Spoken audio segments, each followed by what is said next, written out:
A sua Bíblia no livro de Sofonias.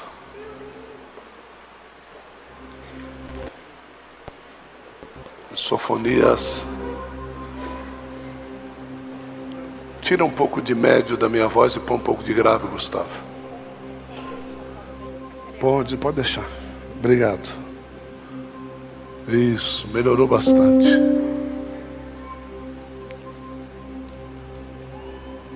Livro de Sofonias. Vou esperar você abrir porque eu sei que está difícil para você achar.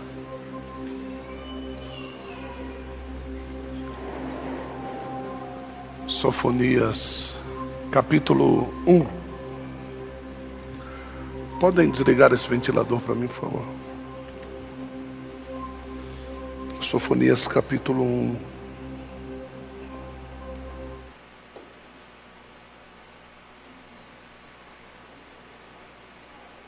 Vamos ao verso de número 9. Sofonias 1, verso 9. Tantos quantos acharam, diga amém.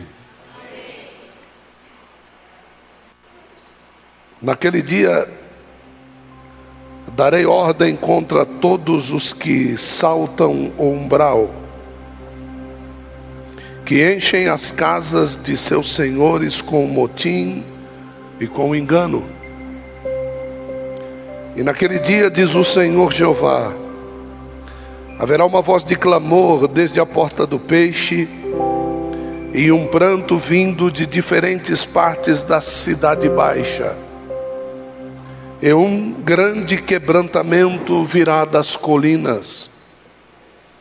Gemei, habitantes de Mactés, porque todo o povo de mercadores foi arruinado, e todos os que estavam carregados foram destruídos.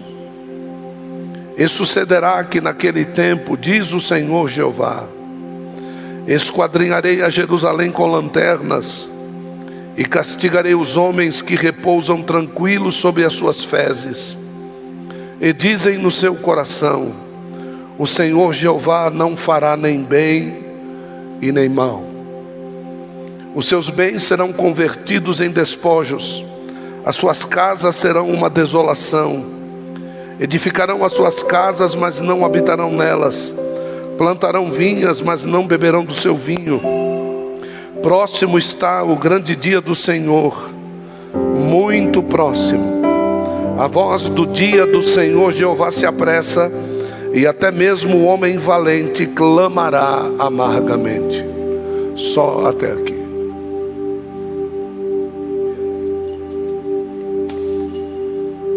Aqui eu não estou falando do arrebatamento da igreja, não. Aqui eu estou falando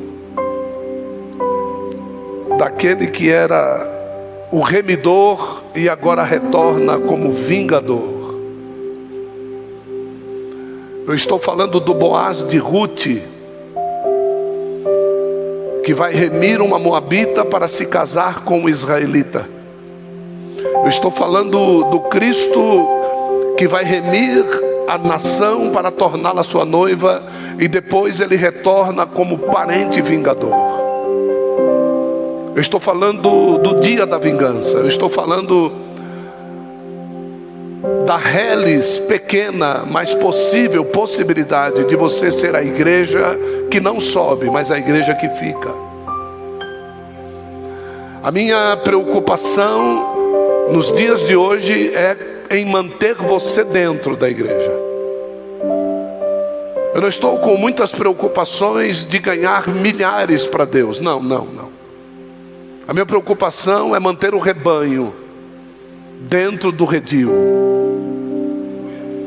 Essa palavra de Sofonias direcionada a Israel é uma palavra dura num certo aspecto, mas de muito amor no outro. Ela vem falando que um grande clamor vai começar pela porta do peixe. A porta do peixe é o caminho que a graça quis entrar por Jerusalém e não foi concedido que entrasse. Isso é sinal de que este clamor, agora as portas se abrem para chamar a graça, mas a graça não está mais na terra. É bem-vinda a graça quando nós podemos escolher se caminhamos por ela ou não, se andamos por ela ou não, se fazemos as nossas atividades pautadas nos estatutos eternos que estão plantados. Nós podemos sim decidir. Eu não digo a você que você não decide, você decide todos os dias a respeito do que fazer, como fazer, aonde fazer, se deve ou não fazer.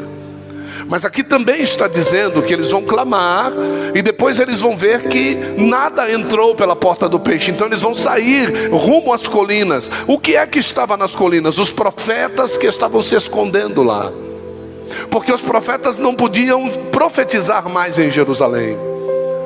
Os profetas eram perseguidos, eram cerrados ao meio, eles eram degolados, eles eram queimados como verdadeiras bruxas. Essa era a atividade dos profetas, profetizar o caminho da graça, que agora eles rejeitaram. Eles vão atrás dos profetas, para que os profetas profetizem que esse caminho da graça está voltando. Mas eles agora não acharão mais os profetas. É justamente aquilo que foi dito a Abraão, por Abraão ao rico. Você teve os seus profetas e você não os ouviu. Os seus filhos terão seus profetas, eles que os ouçam. O que é que nós estamos fazendo com os profetas que se levantam? O que é que você está fazendo diante de um ministério apostólico cujo veio profético é forte, como o tabernáculo? O veio profético aqui é muito forte. Nós falamos muito a respeito de profecia. Nós falamos muito, profundamente. Não é nada de eis que te digo, eis que te dou, eis que vem, eis que vai. Não, aqui o rei, ele come pela palavra verdadeira de Deus. Então, o que é que você está fazendo diante destes profetas que Deus tem levantado no seio desse lugar? Deus poderia levantar essa igreja como um seio evangelístico. Já levantou, nós já ganhamos muitas almas para Jesus. E cada uma delas fez da sua vida o que quis. Cada uma delas foi para onde quis. E vá procurá-los por aí, vai ver se eles estão bem. Porque Deus levanta pessoas nos redios corretos. Deus sabe qual é a palavra que vai te consertar. Deus sabe qual é a palavra que vai te manter em pé, que vai te manter firme. Deus sabe qual é o tipo de atividade que vai chamar a tua atenção para o altar. Deus sabe. Eu não sei se você já percebeu que cada profeta na Bíblia tem um estilo de pregação. E ele foi levantado em épocas diferentes, em tempos diferentes, mas o povo era o mesmo. E o Deus que os levantava era o mesmo. Naquele dia diz o Senhor que uma voz de clamor desde a porta do peixe, e um pranto vindo de diferentes partes da cidade baixa, começou a ir para as colinas. E quando chegaram nas colinas e não acharam mais os profetas, um grande quebrantamento aconteceu. Meu Deus, o que nós vamos fazer? Posso dar um exemplo muito claro do que aconteceu sobre a vida de Saul. Saul andava ao lado de Samuel. Samuel dizia para Saul: vire para a direita, vire para a esquerda, vá para cá, vem para lá. É como se Deus estivesse falando conosco. A palavra apostólica do ano que vem, quando essa semana que passou agora, Deus foi me dando, eu fui escrevendo tudo. Está uma coisa maravilhosa. Como Deus nos ama, queridos. É algo fantástico, como Ele vai direcionando a igreja a se cuidar, a adorar, a buscar a santidade, a buscar o consolo, a fazer as coisas para Deus, a se reter, a se esconder, a se mostrar. Ele vai fazendo com que a igreja tenha atitudes que Ele possa trabalhar sossegado. Deus, Ele não quer trabalhar tribulado. Deus quer trabalhar sossegado. Deus quer fazer cumprir a sua palavra. E muitos serão abençoados aqui nesta noite hoje. Por quê? Porque Deus, quando Ele encontra um veio, quando Ele encontra corações abertos para que a palavra possa invadir e fazer a obra, meu Deus, é coisas maravilhosas que Deus pode fazer.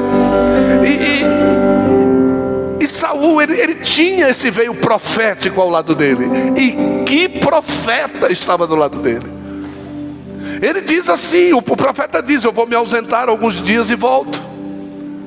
Estava se achegando o momento do oferecimento do sacrifício. E Saul precisava sacrificar. Pergunta a mim por quê? Porque era um pecador inveterado. Só precisa sacrificar aquele que tem dívida.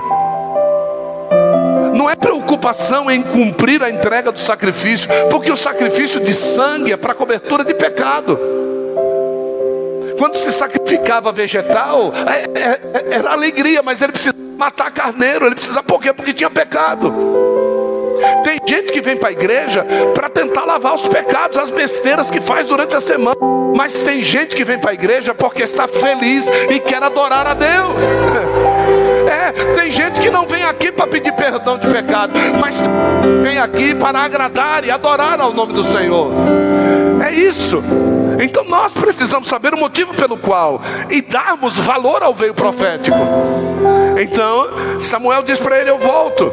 E ele vai e faz o sacrifício no lugar de Samuel e perde o seu reinado. Pronto, a partir daí então ele desobedece a Deus, perde o reinado. Se perdeu o reinado, não precisa mais de profeta. Porque tem alguns de nós aqui que acham que não precisa de profeta, acha que Deus fala com ele, acha que Deus revela-se a ele. Se Deus se revelasse a você, você sabe o que você seria hoje? Um pastor. Se Deus se revelasse a você, você seria um pastor. Deus enviaria um povo para estar. Deus está precisando de verdadeiros pastores. Deus está precisando de pessoas com um cabedal para dirigir o povo para o céu. Deus pode até se revelar a você, mas é para você só, não é para mais ninguém. É só para consertar, é só para dizer para você algumas coisas. E não confunda um Moisés, querido, com Balaão. Não dá para confundir. Por mais que Moisés tivesse os seus problemas, a mulher cuxita foi um dos grandes problemas da vida de Moisés, mas Moisés era Moisés e não teve outro. Tanto é que o cara, com tantos problemas que teve, é o representante da lei. Elias, com tantos problemas que teve, é o representante dos profetas. E você, com tantos problemas que tem, é representante do quê? O que você está representando? Você representa o quê? Quando o diabo se mostra para você, você diz: eu sou representante do céu, rapaz. Eu sou representante do nome de Jesus. Eu estou aqui no nome de Jesus. Foi justamente isso que Davi falou para Golias.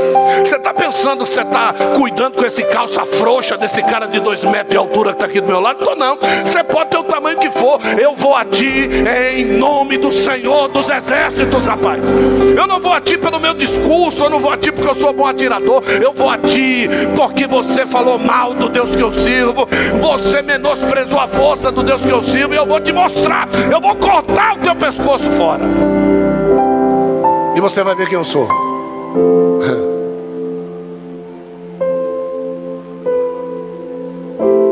Chega um dia que Saul precisa do profeta. Aí sabe o que ele faz?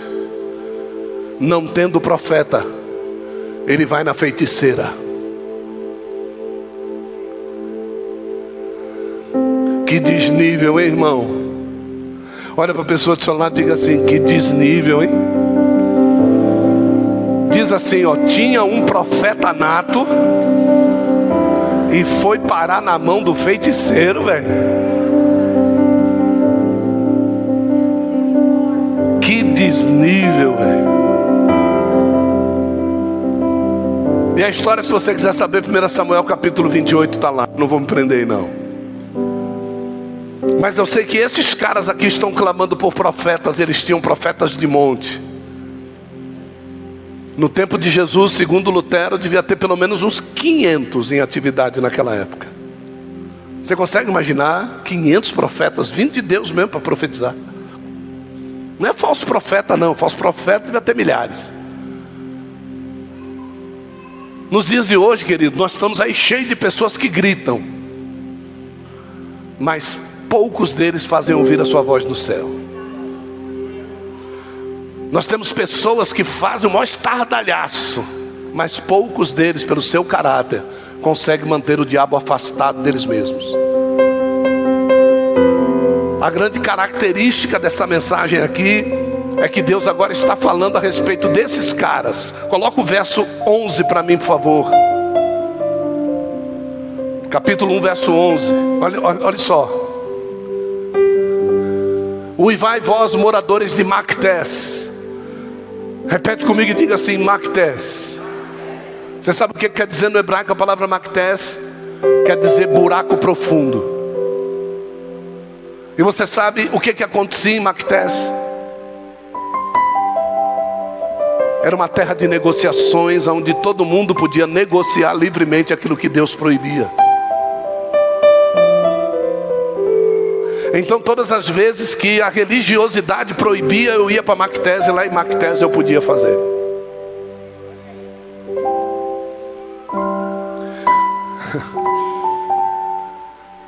E aí diz assim, olha: gemei, habitantes de Mactés, porque todo o povo de mercadores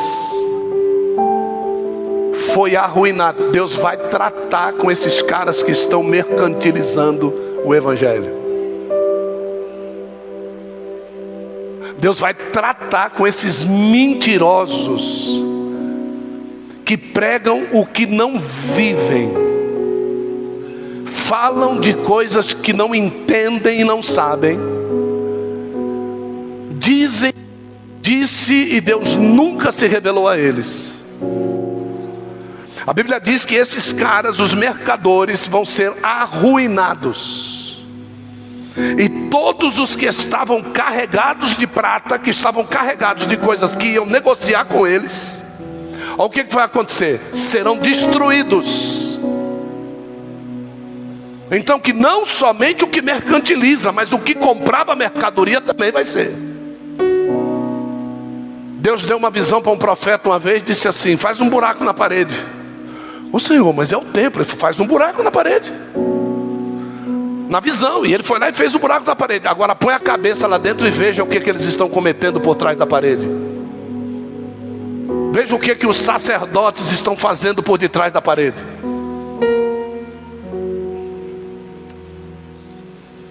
O pastor da igreja cheira cocaína, e o pregador que ele convida cheira também.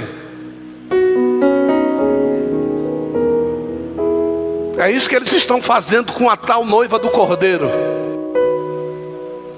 É assim que eles estão agindo por aí. Chegam vestidos de bico fino, terno bonito, brilhante, pulando, gritando alto, falando com voz grossa. Mas a grande realidade é que por detrás da parede as coisas estão acontecendo. Eles são da terra de Mactés. Eles estão negociando prata.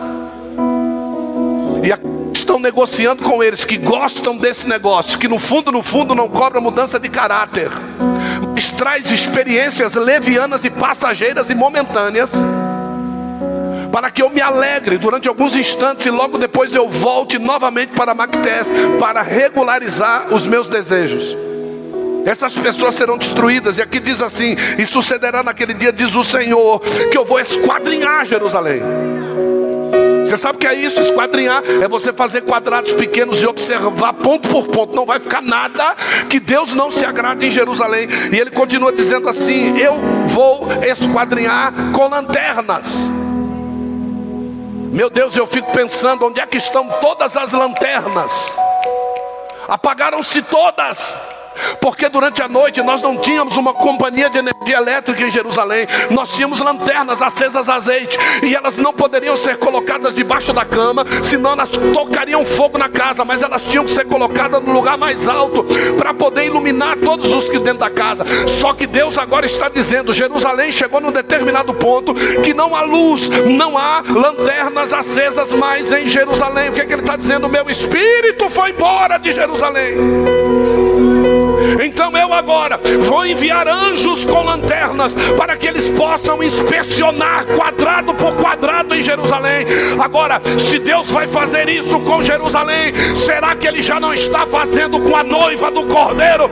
Será que Ele já não está esquadrinhando o nosso coração, a nossa vida, os nossos rins, o nosso caráter? Será que Ele já não está procurando aquilo que tem que ser jogado fora no interior de cada um de nós? Então abre bem a porta do teu coração. Deus quer entrar e fazer a vasculha nessa noite. Você me dá uma missão e remediar. Norgue por a súbia. Será isso? Você acha que a nossa tratativa vai ser diferente? Você acha que para alguns o caminho da graça já não se cessou? Você acha que para alguns o Espírito Santo já não se foi?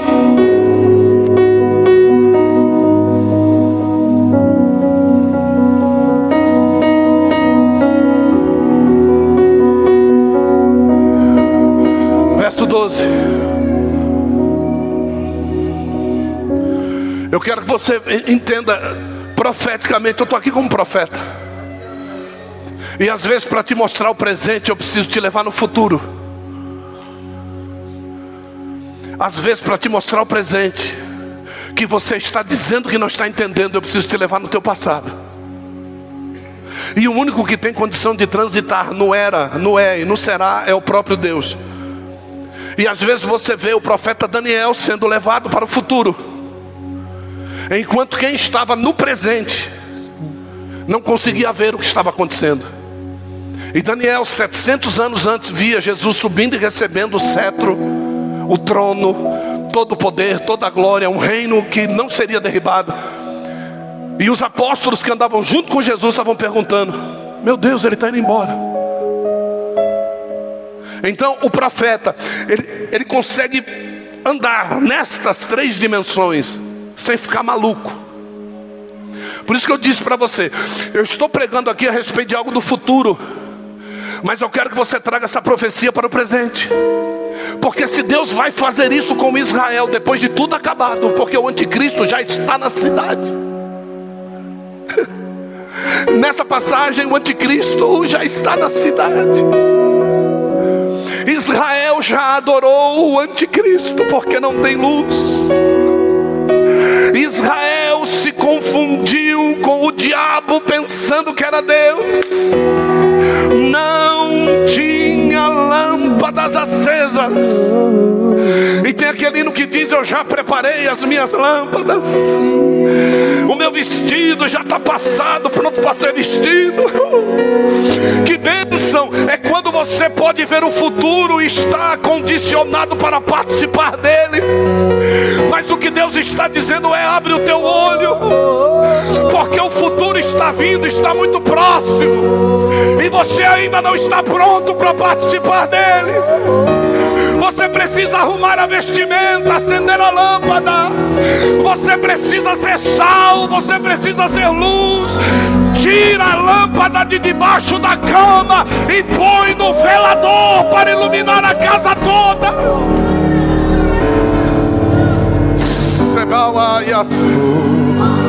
Os olhos E me diria: não imaginava lindo assim, que era lindo assim.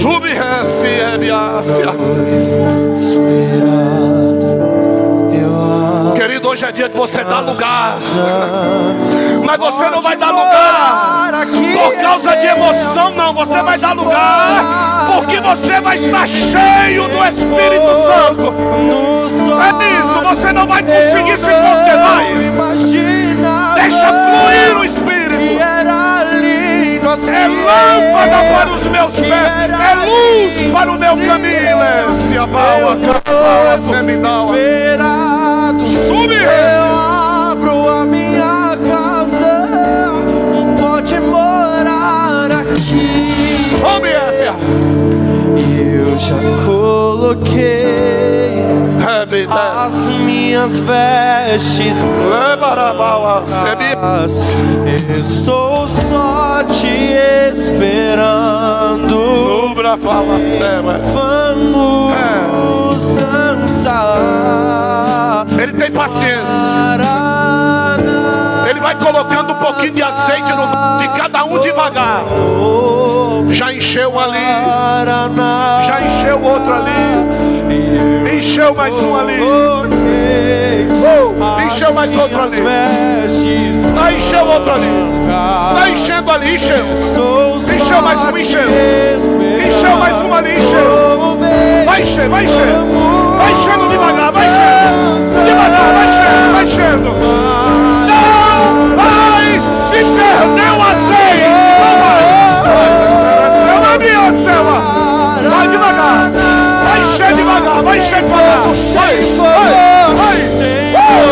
Sube que animal as pelas.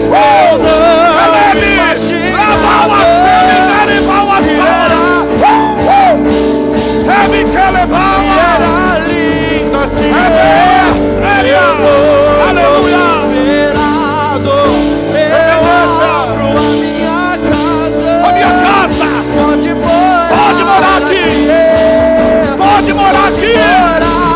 Mora aqui, Jesus. Mora aqui, Jesus.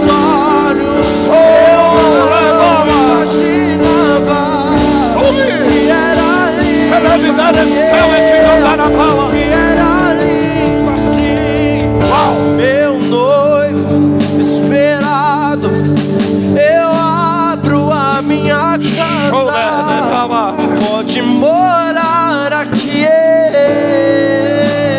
Ouça.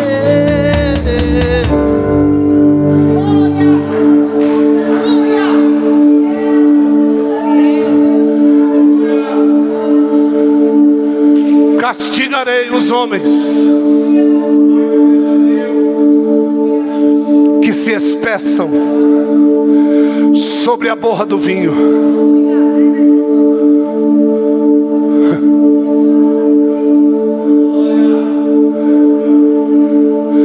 Pode se assentar. Já vem mais. Se ele mandar tudo de uma vez, ele mata nós. Respira, põe a estrutura no lugar, já vem mais. Eu castigarei os homens que se espeçam com a borra do vinho.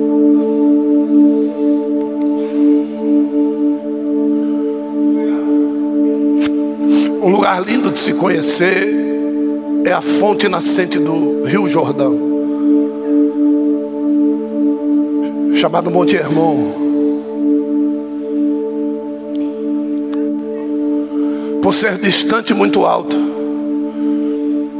os feiticeiros, servidores de Baal, de Moloque, de Azerá, de Mitane, subiam lá no topo desse monte para poder fazer as suas oferendas.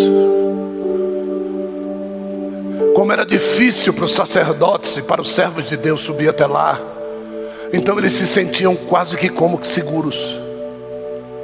Não havia resistência contra as atrocidades que eles faziam.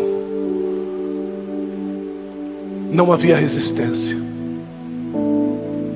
Então quando não há resistência, então o diabo pode fazer o que ele quer. Então ali Moloque recebia dentro do seu ventre crianças recém-nascidas que eram jogadas no meio do fogo como sacrifício. Moças virgens, filhas de pais judeus, eram entregues para os feiticeiros fazerem prostituição cultual diante dos pais. Sexos horríveis eram praticados ali. Mas Jesus um dia resolveu subir lá.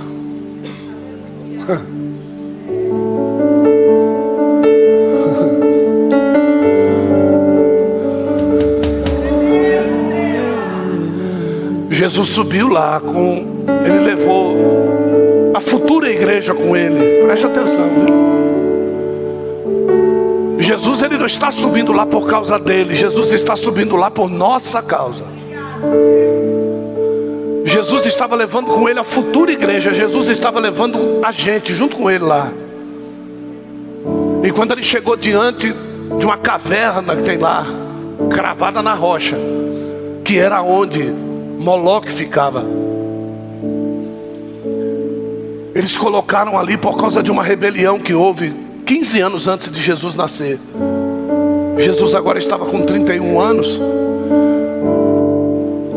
Então 15 anos antes dele nascer, quase 50 anos antes, houve uma rebelião ali onde mataram alguns sacerdotes de Moloque lá. Alguns judeus enveredados ali. Você já conhece bem a história de Macabeus. Os cabos eram loucos, tinha sangue nos olhos, irmão. Então os caras subiram lá e saíram cortando o pescoço de todo mundo e aquele negócio todo. A revolta de Judas Macabeus, olha. Então, o que eles fizeram? Colocaram grades. Colocaram umas grades assim, e eles tinham lá o lugar para eles adorarem, e a fechadura era pelo lado de dentro. Então Jesus sobe lá, pega na tranca do portão e diz assim: as portas do inferno não vão prevalecer.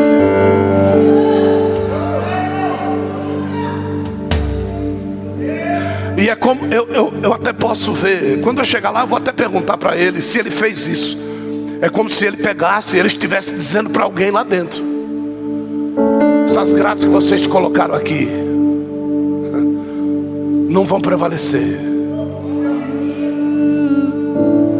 Aí é como se Jesus virasse para eles assim, ou para os apóstolos, que somos nós, as igrejas, e dissesse assim: eles estão em treinamento, já já eles voltam. As portas do inferno não vão prevalecer contra a minha igreja.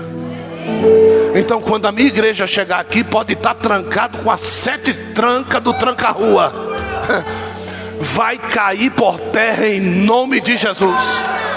Mas a gente não entende muito isso, porque primeiro nós não gostamos de negócio muito longe, segundo nós não gostamos de negócio muito difícil, e terceiro, brigar com Satanás então, longe de mim. É pé de pato, mangalô 3 vezes e o sinal da cruz.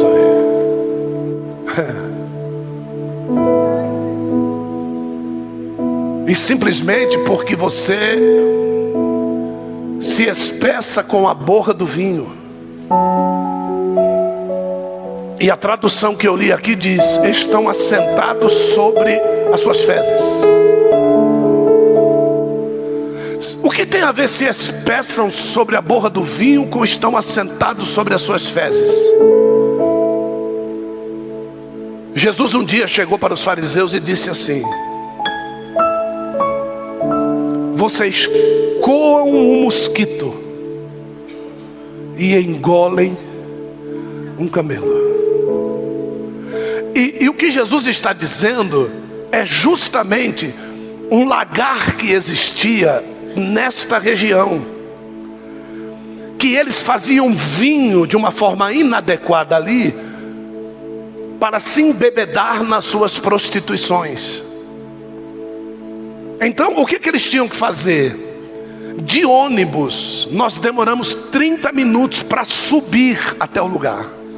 De ônibus, com estrada feita. Imagine nos tempos de Jesus quanto demorava para chegar lá. Então, o que eles faziam? Eles colocavam as cargas de uvas em cima das costas dos camelos, porque os jumentos não tinham pernas largas para poder subir as escarpas que os camelos conseguiam subir. Então essa carga de uva ia nas costas dos camelos e os camelos iam. Quando chegava lá, se tirava aquela carga de uva e eles iam pisar a uva no lagar. Enquanto isso, o camelo defecava. Aí quando eles estavam aqui, os mosquitinhos do vinho saíam de cima da borra do vinho e vinha para cima das fezes dos camelos. Aí quando eles estavam engarrafando, colocando o vinho dentro dos odres, os mosquitinhos saíam daqui e iam para cima do vinho. E o que eles faziam? Coavam os mosquitos, que inadvertidamente mergulhavam no vinho e perdiam o poder de voo. E eles ficavam lá, cheios de fezes nas asas. Então eles diziam assim: vocês coam um mosquito, mas vocês estão engolindo um camelo. Isso se cumpre quando a gente vai fazer as coisas erradas e a gente se gaba do que está fazendo ainda. Sabe o que você está fazendo? Se assentando na merda que você fez, se banqueteando na besteira que você fez, dizendo que Deus fez essa besteira que você fez.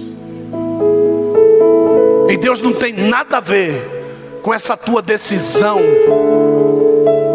própria, única e fora da direção de Deus. Então as decisões que você está tomando sobre a tua vida é que serão um contexto do julgamento que você vai sofrer. Deus está usando profetas para falar com você. Deus não está usando fazedor de vinho inadequado para prostituição. Não. Eu prego aqui sobre a mesa da ceia. Eu não prego aqui sobre vinho para Moloque. Não, eu prego aqui sobre o sangue de Jesus Cristo. Então profetas estão sendo usados por Deus para dizer para você: faça isso, e você está dando de ombro. Você está se assentando em cima das próprias fezes. É isso que você está fazendo. E eu estou trazendo uma palavra do futuro para o dia de hoje, porque tu vai ser arrebatado antes do dia do juízo. Então a mesma medida, porque Deus não faz acepção. Deus não faz acepção de pessoas. Se Ele não faz acepção de pessoas, querido, então a mesma medida de juízo para Israel é a nossa. E para nós é muito mais. Pergunta para mim, por quê? Porque nós temos o Espírito Santo, o caminho da graça, e Jesus morreu por nós. O Israel não tem. Então o que Ele há de esperar de nós é muito mais.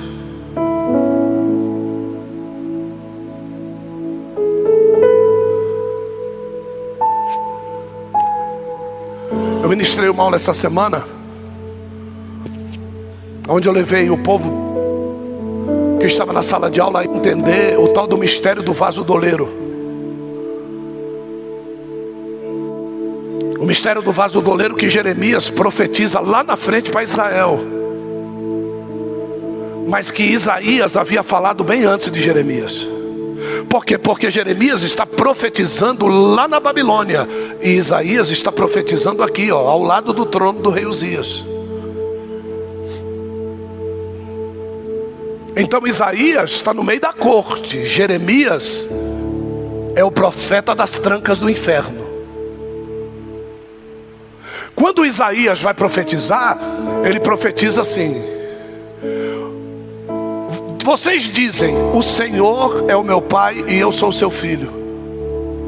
Vocês dizem, eu sou o barro e tu és o nosso oleiro. Só que Isaías está dizendo isso para o povo da corte.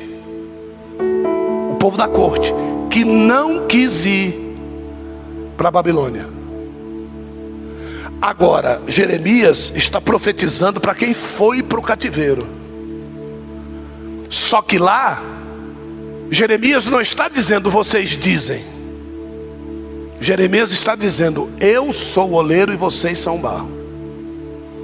Então uns estão dizendo do lado de cá, sem querer passar por aquilo que Deus quer, está dizendo o Senhor é o oleiro, eu sou o barro. Mentira. Lá quem está passando a amargura da distância de Deus, Deus está dizendo eu sou o oleiro e você é o barro. Então se cair da minha mão eu quebro de novo e faço de novo. E cá para nós, posso dizer a verdade, sim ou não? Isso não é para a igreja, tá? Isso é para Israel. Vocês não são vasos na mão de Deus, não. E Deus não vai quebrar vocês e fazer de novo. Para nós só tem uma chance: a de aceitar Jesus como Salvador uma única vez. Ah, mas eu já aceitei umas 4. Nunca aceitou. Nunca. Porque o problema é você aceitar. Eu quero saber se Ele te aceitou. Então para nós noiva, não tem segunda vestimenta, terceira vestimenta. É como se fosse uma loja de aluguel de roupa. Sou noiva, vai lá, cai na lama, vou lá me trocar de novo. Aí cai na lama, vou lá me... Não, querida, a noiva vai se vestir uma vez só. Se tiver preparado, veste e sobe. Se não tiver, Israel não.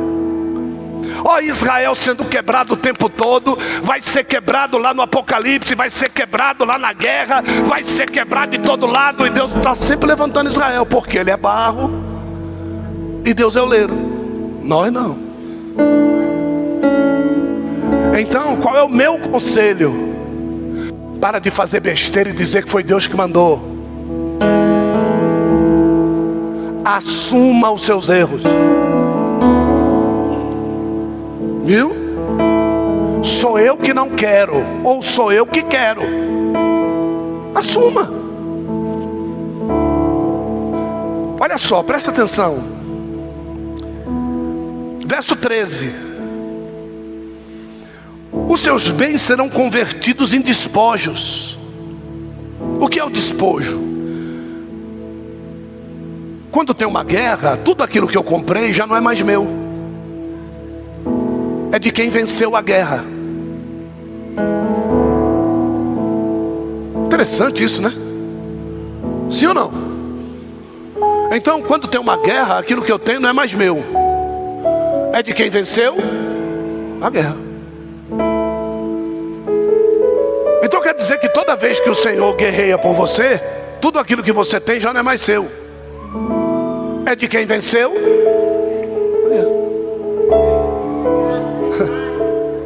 É. Então quer dizer que eu não tenho? Se o Senhor dos Exércitos está comigo, quer dizer que eu não tenho? E também eu não preciso de? Porque o Senhor é o meu tudo. Quem precisar de alguma coisa a mais do que Deus, está doido da cabeça, irmão. E ele diz: as suas casas serão uma desolação. Edificarão as suas casas, mas não vão habitar nelas. Plantarão vinhas, mas não vão beber do seu vinho. Aí no verso 14 diz: próximo está o grande dia do Senhor Jeová. Apocalipse capítulo de número 19, a partir do verso 11, fala a respeito deste dia. Deste dia. Eu vou falar um segredo aqui, que vai estar lá no seminário. No seminário eu vou falar com mais profundidade.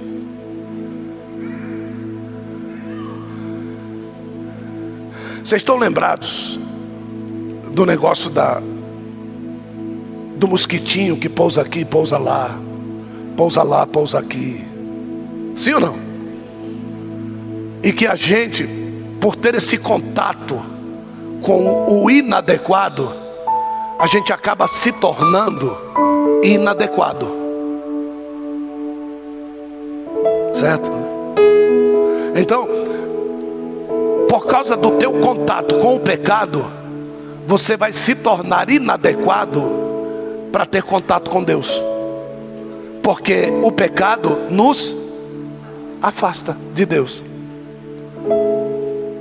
Então esse mosquitinho que fica de lá para cá, tornando o vinho, embora fosse feito para feiticeiro, mas era vinho,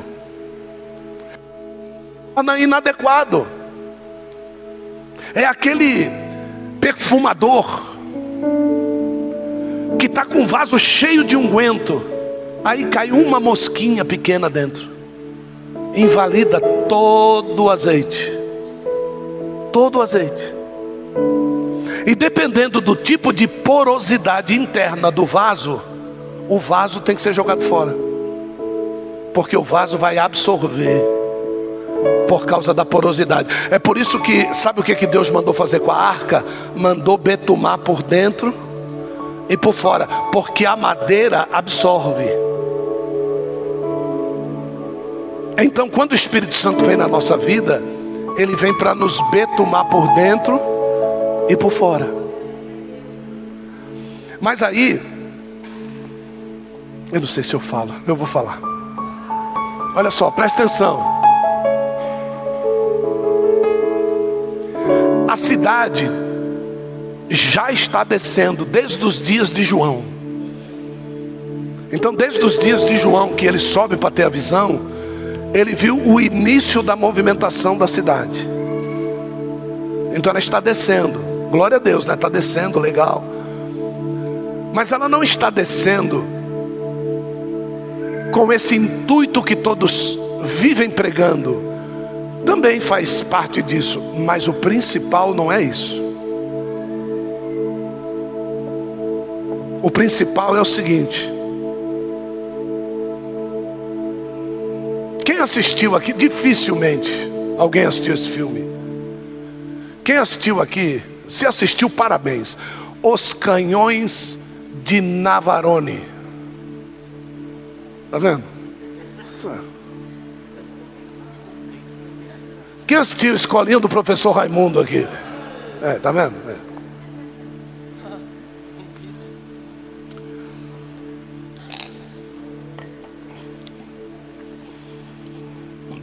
Os Canhões de Navarone. Dificilmente você vai achar isso em qualquer lugar para assistir. Mas esses canhões foram posicionados numa posição estratégica,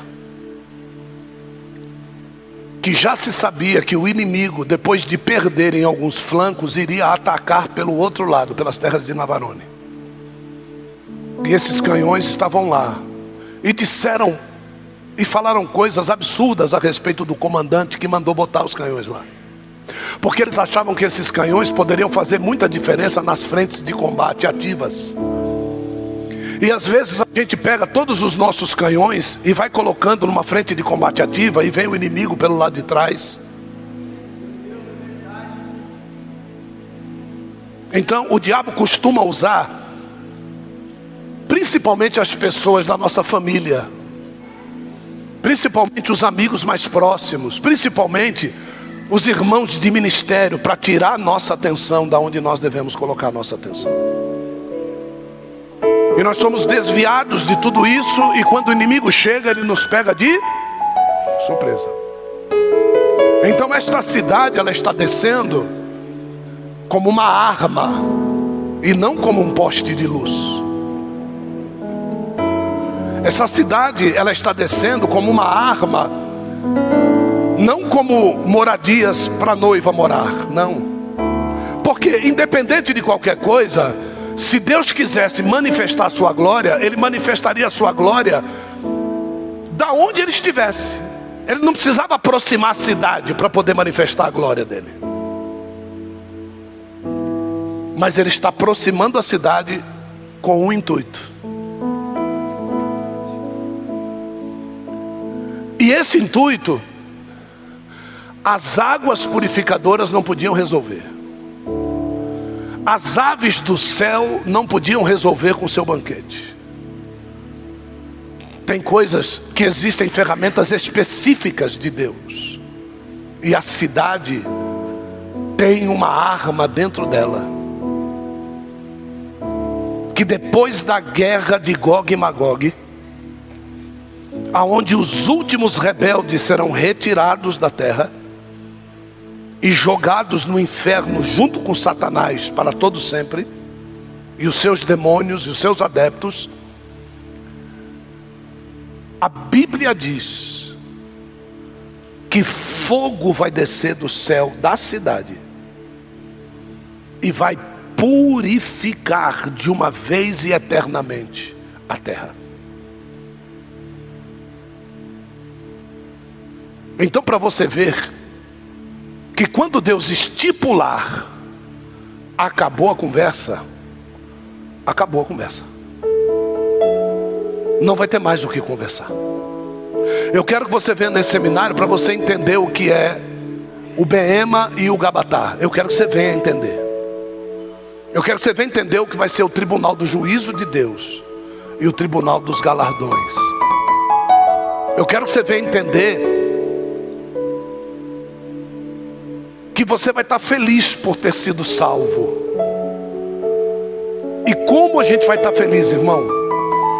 Olha, é uma felicidade indescritível. Deus poderia até nos levar para o julgamento dos ímpios, mas Ele não vai permitir isso, porque Ele não quer afetar a nossa felicidade. Então, a nossa felicidade vai ser tremenda, mas vai ter um momento de silêncio no céu. Esse momento vai ser o seguinte, que você vai ver que Deus te entregou talentos. Talentos fenomenais. Viu? Deus entregou talentos para cada um de nós. Cada um de nós tem um talento especial. Mas sabe qual vai ser aquele momento de silêncio? Quando você ver que pessoas que receberam menos talentos do que você serão galardoados com coroas maiores do que a sua. E a diferença dessa equação é: a minha carne prevaleceu sobre os meus talentos. Esse é o momento que você vai passar em silêncio.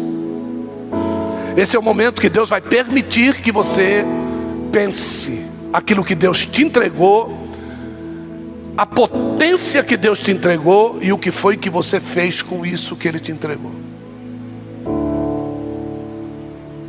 Às vezes, a única coisa que você precisa para manifestar essa potência que Deus te deu é fazer isso aqui, ó.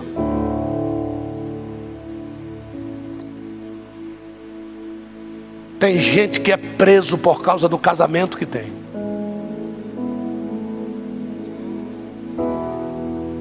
O marido não deixa a mulher não deixa o marido. Tem gente que para manifestar o potencial que Deus te deu tem que fazer isso aqui, ó.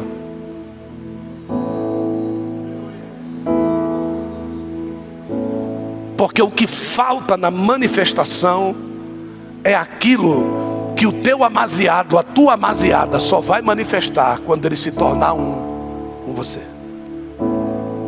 Então, enquanto você viver uma vida de amaziamento, você não vai para lugar nenhum.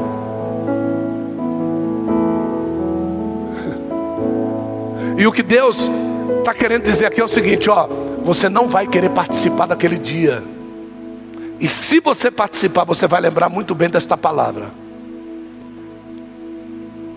Se esse dia for daqui 5 dias, eu tenho certeza que você não vai ter esquecido nenhuma palavra. Eu tenho certeza que se isso aqui está sendo gravado, e que se foi gravado, e se vai para podcast, alguém vai ouvir isso aqui nos dias da tribulação. Alguém vai ouvir isso aqui e vai dizer: cara, como eu queria estar nesta igreja nesse dia. Como eu queria ter ouvido esse profeta falando o que ele falou. Se eu tivesse lá, a minha vida tinha mudado. E você está aqui e a sua vida não muda.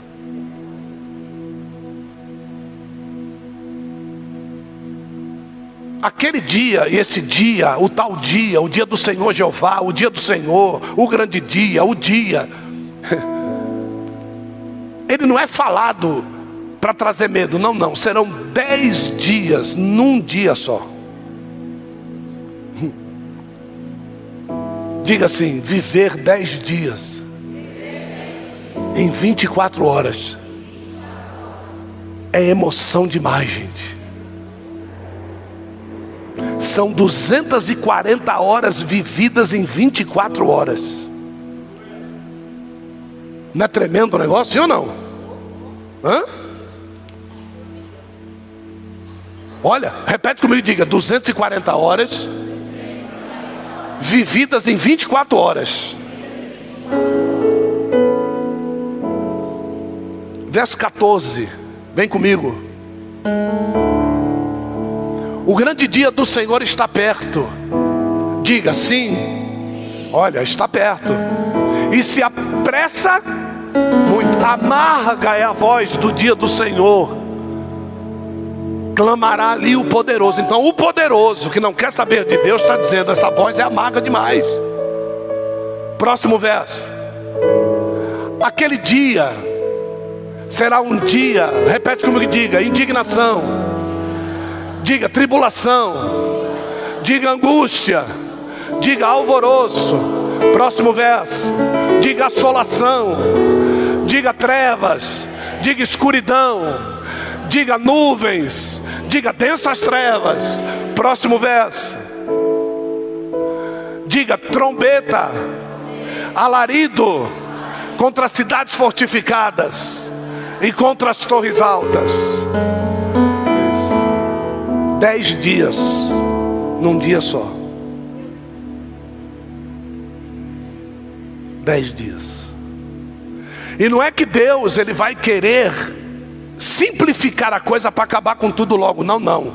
A intensidade de 24 horas, ele vai diminuir. Então, se você pega a intensidade, me ajuda aí, Antônio. Tomar um choque de 110, eu posso não morrer, sim ou não? Como é que eu faço para morrer com um choque de 110? Aumenta o quê? Aumenta a corrente. Não. Se eu aumentar a amperagem, o que acontece? Vai secar toda a água e vai morrer. É isso aí. Então quer dizer que com a corrente de 110, quem manda não é a corrente, quem manda é a amperagem. É como se Deus tivesse um potenciômetro de amperagem e Ele aumentasse a intensidade para em menos tempo você sofrer aquilo que você iria sofrer no dia todo, naquele período, porque ainda tem outros 9 dias para você viver dentro daquele mesmo dia. E eu não estou falando disso de um mês, de 3 anos e meio. Eu estou falando isso só o dia que Jesus descer do céu. Apocalipse 19, verso 11. Neste dia, o clamor da humanidade vai dizer: que besteira eu fiz em não aceitar Jesus. Que besteira eu fiz de viver a vida do jeito que eu quero. É isso que Deus pediu para mim dizer para você hoje. É isso que nós vamos tentar dizer para você que vai acontecer nesses dias. Talvez sendo conhecedores disso, você possa mudar a sua vida. Meu filho Bruno teve um acidente com energia elétrica. Um acidente que ele mesmo pediu. Ele disse assim: Deus, trata comigo. Foi ou não foi, Bruno? Ele falou assim: Deus, eu cheguei num momento da minha vida que eu estou para perder meu casamento, eu estou para perder tudo que eu investi na vida, eu estou para perder a confiança dos meus pais, eu estou para perder tudo. Eu preciso que o Senhor trate comigo. E dá uma virada aí, ué. Dá uma viradinha. E ele tomou um choquinho. Um choquinho. Lançou ele aí uns 5 metros aí. E o médico disse para ele algo interessante. Eu guardei aquilo, talvez para pregar hoje, porque eu não preguei sobre isso ainda. Desde o dia que ele sofreu o acidente, eu não falei sobre isso. Eu acho que Deus tinha isso aqui para agora. Ele falou assim: você sabe por que você não morreu? Porque você bebe muita água.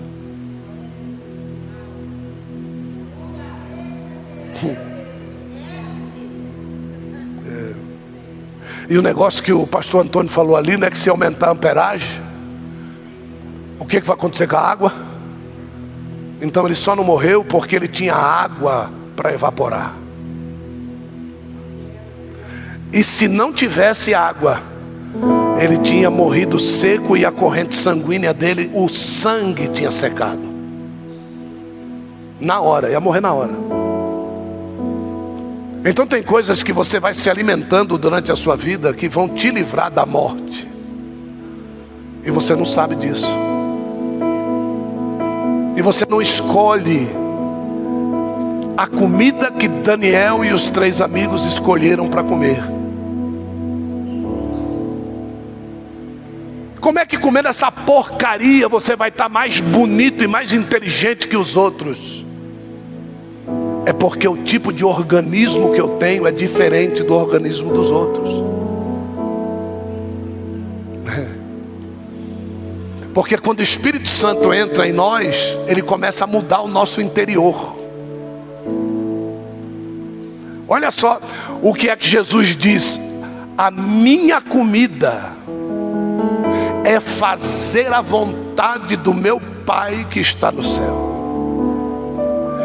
Os discípulos dizem: vamos à cidade comprar comida.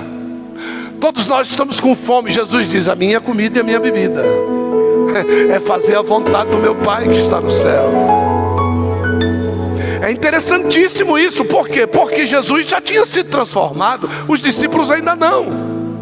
E o melhor de tudo é que quando nós queremos nos aproximar de Deus, a gente fica sem comer mesmo. Então a gente sabe que existe um veio, um caminho interior em nós, que faz com que os meus pensamentos, os meus olhares, faz com que as minhas atitudes agradem a Deus. E eu sei que esse caminho existe. Eu sei que existe algo nessa máquina que vai morrer, que o trem vai passar na estação, mas enquanto eu estou vivo, existe um caminho que me aproxima mais de Deus. Eu sei disso. Mas eu também sei que existe um caminho que me afasta dele. Então é a luta dos caminhos. E quando você vai jejuar, você diz assim: eu vou afastar o que eu mais gosto. Porque fazer jejum daquilo que eu não gosto é fácil. É fácil? Faça jejum de Satanás. Jejuar Coca-Cola é fácil. Faça a abstinência total de Satanás. Faça a abstinência total daquilo que ele pode te oferecer. O diabo não vai te oferecer Coca-Cola, ô trouxa. O diabo não vai te oferecer McDonald's, ô babaca. Vou fazer jejum de Mac. Ah, caçar mandioca. Vai fazer jejum de Satanás. Vai fazer jejum dos prazeres da tua carne que ele te oferece. Faz jejum de palavras. Faz jejum de palavrão. Ou você que não consegue parar de falar palavrão, faz jejum. Você vai ver como é que vai doer na tua alma você querer mandar alguém ir pro PQP e não poder. Você vai ver. Por que você engrossa a voz quando você está falando com pessoas importantes e no boteco é PQP pra lá, é não sei o que pra lá, é não sei aonde pra lá? Por quê? Por quê?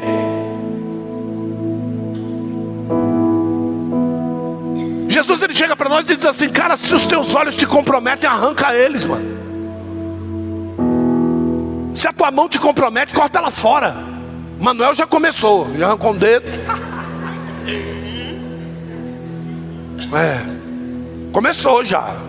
Ainda bem que ele veio pro tabernáculo, senão já estava sem um braço. Cadê o Manuel? Olha lá. Na igreja dele, ele ouviu a pregação. Se esse negócio te atrapalha, corta fora. Ele vá.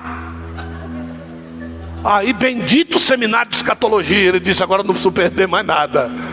Graças a Deus. Aí veio e ficou. Olha lá, infeliz ainda diz: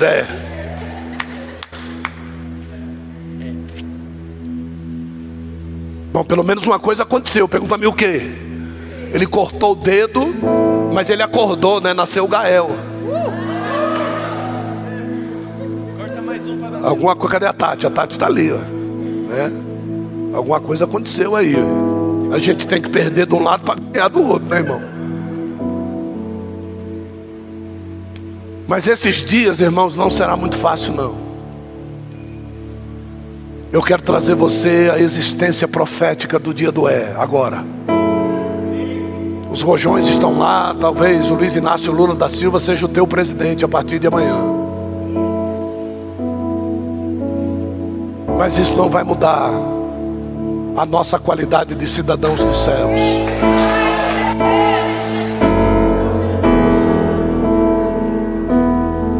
Você vai continuar dando testemunhos e bons testemunhos. Você vai continuar negando o que Deus nega e aprovando o que Deus aprova. Você vai continuar rejeitando o pecado, mas amando os pecadores enquanto eles não se tornarem maiores do que a tua indignação contra o pecado. Quando eles começarem a te perseguir porque você fala a verdade. Não é porque o Lula ganhou que você vai parar de falar a verdade. Não, você vai falar a verdade. Se os nossos filhos não estão bem nas escolas que eles estão. Nós vamos fazer uma cooperativa e vamos fazer uma escola para os nossos filhos. Ouça bem o que eu estou dizendo. Pedagogas nós temos aqui. Nós podemos fazer. Nós podemos levantar um exército e começar a construir a nossa cidade. Porque eu tenho certeza de uma coisa. Pergunta-me o quê? Se o Senhor não governar a casa, em vão vigia o sentinela. Então Deus precisa governar as nossas vidas. Se é necessário nós formarmos uma cooperativa para que nessa empresa só cristãos trabalhem, nós vamos fazer isso. Nós vamos pagar os impostos do governo, nós vamos fazer tudo certinho. Nós vamos ganhar somente para se sustentar, mais nada. Porque logo logo o nosso Senhor vai vir nos buscar para tirar dessa porcaria aqui. Então você precisa começar a pensar alto. Você precisa sair da terra. Se você não consegue dirigir mais pelas ruas, comece a andar pelas ruas. Se você não consegue andar mais pelas ruas, querido, venha para dentro da casa do Senhor e more dentro da casa dela. More aqui. Se vai ficar perigoso para os cristãos lá fora, eu quero ver o diabo entrar aqui dentro. É por isso que o salmista Davi dizia: é bem mais bem-aventurado estar um dia na tua presença do que 1000 dias em qualquer outro lugar.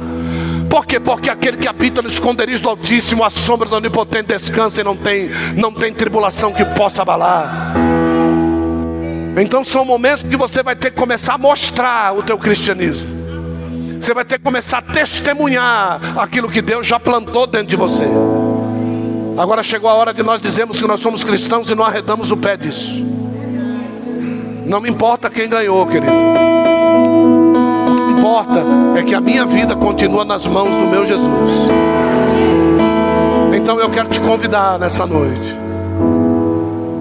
Independente dos resultados das urnas, nós temos um Deus que nunca perdeu uma votação. Nós temos um Jesus que foi eleito entre a Trinidade para vir nos salvar, e Ele veio. E Ele, como eleito, sabe o que Ele fez com a gente? Não importa que o Lula foi eleito, o que importa é que o céu me elegeu para morar lá. Eu fui eleito, eu sou eleito. Você não sabe quem é o nosso presidente? O seu eu não sei. Eu sei que o meu chama-se Jeová Jiré, Jeová Rafá, Jeová Tzidkenu, Jeová Nissi, Shalom, Ele é a paz. Então eu quero convidar você nessa noite. Se você está aí se assentando em cima da borra do vinho, se você está aí coando um mosquito e engolindo um camelo, se você tem que tirar ou tem que colocar, não importa a tua situação. Importa é que você é dono de virtudes inigualáveis, que somados ao teu caráter te tornam uma pessoa única. Você é uma pessoa única. Tem pessoas nessa terra que Deus vai te atravessar o oceano para você ganhar só ela, e vai fazer você voltar de novo para a tua casa, e o teu cristianismo está completo. É isso que você precisa entender.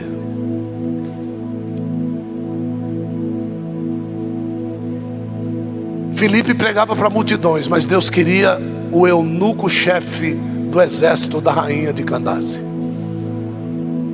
Era ele que Jesus queria.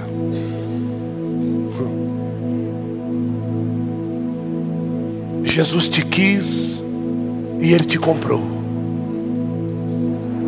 Então agora você vai colocar por terra tudo aquilo que te impede de ser aquilo que Jesus te preparou para ser. Então agora é hora de você baixar a sua fronte e fazer a análise se você precisa levantar daí e vir para cá, ou se você vai continuar aí sentado do mesmo jeito.